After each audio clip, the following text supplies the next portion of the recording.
अब ये word style error है क्या मैम, इसका मतलब क्या है, ध्यान से सुनो। बिना हिंदी बनाए एरर करने का तरीका है ये। एग्जामिनर कोई ना कोई इंग्लिश का शब्द ऐसा लिखेगा जिस पे टेंस फिक्स होगा। हमें ये ज्ञान होना चाहिए कि उस शब्द के साथ कौन सा टेंस आता है। हमने उस शब्द को देखते हुए उस टेंस को इंप्रूव करके पेपर में नंबर लेने होते हैं। बड़ा गोल गोल सा हो गया, सीधा सुनो। सपोज इंग्लिश की किसी लाइन में दिख रहा है एगो, कहीं लिख दिया लास्ट, कहीं लिख दिया येस्टरडे, कहीं लिख दिया जस्ट नाउ, कहीं लिख दिया देन। अगर इसमें से कुछ भी उसने लिखा है, ये जो बोर्ड पे है, तो ये सारे शब्द हमेशा सिंपल पास्ट टेंस लेते हैं। इसे वर्ड स्टाइल एरर कहा जाता है। बच्चे को हिंदी बनानी ना पड़े, शब्द देखते ही पता लग जाए टेंस कौन सा आना है, और सिंपल पास्ट का मतलब सिखा चुकी हूं, या तो सेकंड फॉर्म नेगेटिव इंटेरोगेटिव में।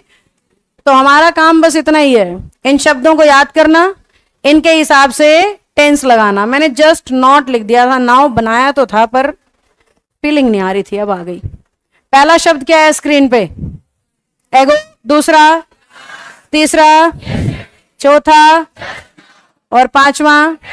हालांकि इसमें दैट डे भी आता है, पास्ट डे भी आता है, पास्ट ईयर, पर वो सारे काम बच्चे को उलझाने के तरीके हैं। आना होगा तो इसी में से कुछ काम आ जाएगा। ये शब्द देखते ही तुम्हें बस यही पता होना चाहिए कि टेंस कौन सा आएगा। येस्टरडे, एगो, लास्ट, सिंपल पास्ट। ऐसे बच्चे को मैं राइम करा देती हूँ, येस्टरडे, एगो, लास्ट, सिंपल पास्ट। थोड़ा आपको हिंट रह जाता है दिमाग में कि हाँ इनके साथ टेंस कौन सा था, सिंपल पास्ट, यानी कि कौन सी फॉर्म, सेकंड फॉर्म। पेपर में कैसे आएगा, एग्जामिनर कहेगा I have met him just now, I have met him just now. क्या गलती कर रही हूं, क्योंकि हमें दिख रहा है जस्ट नाउ जहां भी आएगा टेंस कौन सा होना चाहिए, सिंपल पास्ट, यानी कौन सी फॉर्म। जबकि लिख क्या रहा है, have plus third form. Have के साथ आएगी तो थर्ड फॉर्म मानी जाएगी, अकेली आएगी तो सेकंड फॉर्म मानी जाएगी। वैसे होता क्या है, मीट मेट मेट, तो सेकंड भी मेट है, थर्ड भी मेट है। पता कैसे लगाएं, हैज अ वर्ड दिखे तो third form, has a word ना दिखे तो सेकंड फॉर्म। तो हमें कौन सी चाहिए, सेकंड फॉर्म। उड़ा दो इसे। सही सेंटेंस क्या हुआ, I met him just now, I met him. ऐसे करना है बेटा, इन्हें कहते हैं वर्ड स्टाइल एरर। शब्द देखो, टेंस पहचानो, एरर को सुधारो। समझ गए सभी, श्योर हैं। शुरू कर दूं फिर, ये तो एग्जाम्पल था बस, इतना आसान नहीं आएगा। अगले पॉइंट पे चलते हैं। एग्जामिनर जस्ट नाउ की बजाय अकेला जस्ट लिख सकता है, या फिर ऑलरेडी लिख सकता है, एवर लिख सकता है, येट लिख सकता है, सो फार लिख सकता है। इसके अलावा सपोज लिख सकता है, इसके अलावा अलॉट लिख सकता है। एक बार मैं चाहती हूं आप इन शब्दों को पढ़ें।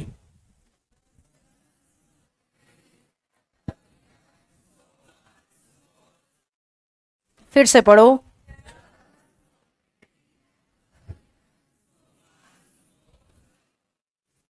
थोड़ा मुस्कुरा के पढ़ो।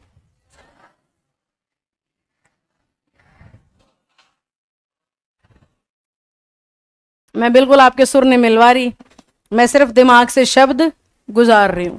जितनी ज्यादा बार इन रूल्स को रिवाइज करोगे उतने ये दिमाग में सेट होंगे। कोर्स करते दौरान करने के मतलब जब आपका कोर्स चल रहा है, सबसे बड़ी समस्या यही होती है, रूल याद ही नहीं होते मैम। रूल सेंटेंस में दिखते ही नहीं है मैम, पता ही नहीं लगता कौन से टॉपिक का कौन सा एरर कहां बना के दे दिया। अब ये उन्हीं के साथ होता है जो रूल को रिवाइज नहीं करते और जिनके दिमाग में रूल है नहीं। जितना हो सके रिपीट करिए या प्रैक्टिस करिए, ये दो ही चीजों की मदद से रूल याद होता है। और कोई तरीका है ही नहीं। ईमानदारी से क्लास लगाओ, उसको रिवाइज कर लो एक बार, फिर उसकी प्रैक्टिस कर लो, आपका रूल अपने आप दिमाग में छपता चला जाएगा। अब आते हैं वापस, ये सारे शब्द जहां भी दिख जाएं हमेशा टेंस होगा प्रेजेंट परफेक्ट, फिक्स है, कोई एक्सेप्शन नहीं है। जहां भी ये शब्द आएंगे सीधा कौन सा टेंस लगाना है, प्रेजेंट परफेक्ट। अगर भूल गए हो तो क्या सिखाया था, प्रेजेंट मतलब इसमें हैज हैव, और परफेक्ट का मतलब क्या सिखाया था।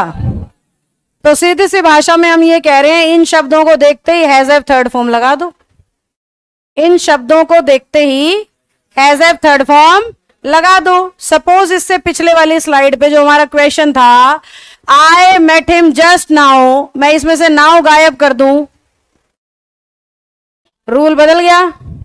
अब सिंपल पास्ट नहीं आना चाहिए, अब क्या आना चाहिए, प्रेजेंट परफेक्ट। प्रेजेंट परफेक्ट यानी हैज हैव के साथ थर्ड फॉर्म। बस यही खेल वो खेलेगा आपके साथ, एक बार रूल लेफ्ट से, एक बार रूल राइट से, एरर सही करना है रूल को पहचान के। समझ रहे हैं हम।